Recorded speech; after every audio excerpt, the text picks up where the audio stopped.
pleasure to be here today to welcome you to Howard University and to the Howard Cadets. Thank you for your participation in hosting this wonderful forum. Howard has a wonderful, rich history with preparing individuals for military service and in particular, leadership in military service. Thank you, Colonel, and to the distinguished panel and all the generals. I just wanted to have the day that I could, and I won't use my 2 minutes of time naming all the generals, but to be able to stand up and say, and general, and general, and general, and colonel, that's just fabulous. But again, welcome to Howard, and we are so delighted to be able to host this forum.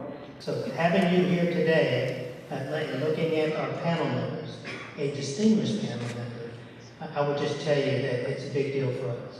You know, when you talk about mentorship, talent management, that's a #1, leader development, that's a #1 priority for our chief of staff. I'm going to focus a little bit on STEM, science, technology, engineering, and math, because that's my area, one of my areas of interest.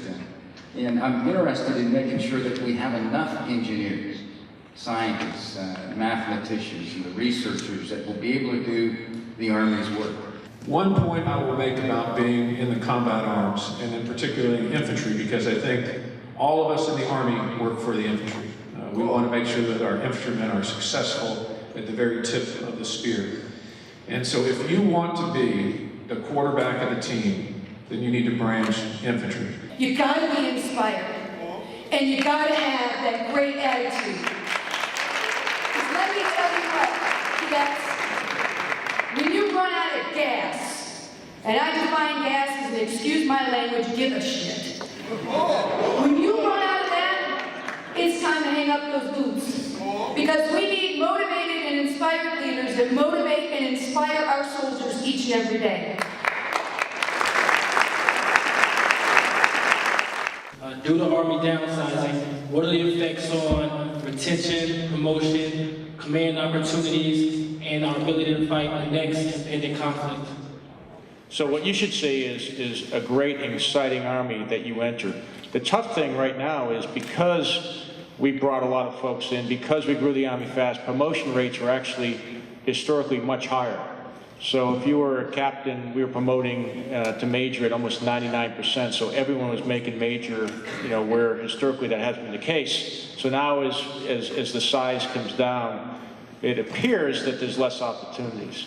But I think for the future, where you sit, what you're going to see is the same type thing. The Army will be cyclic. It'll grow when it needs to grow, and when people feel they don't need as many soldiers, they'll put pressure because of the budget to bring it down, and that's really our job to treat those folks with compassion as we go forward. In your commissioning, what were some of the challenges that you all faced as female officers? Were you underestimated at any point in time? Did you feel like you had to work twice as hard to be good? And what is some advice that you would give female cadets that aspire to commission? I say, if you got to work twice as hard, whether you're male, female, black, white, purple, or brown, you are going to have to work in our Army.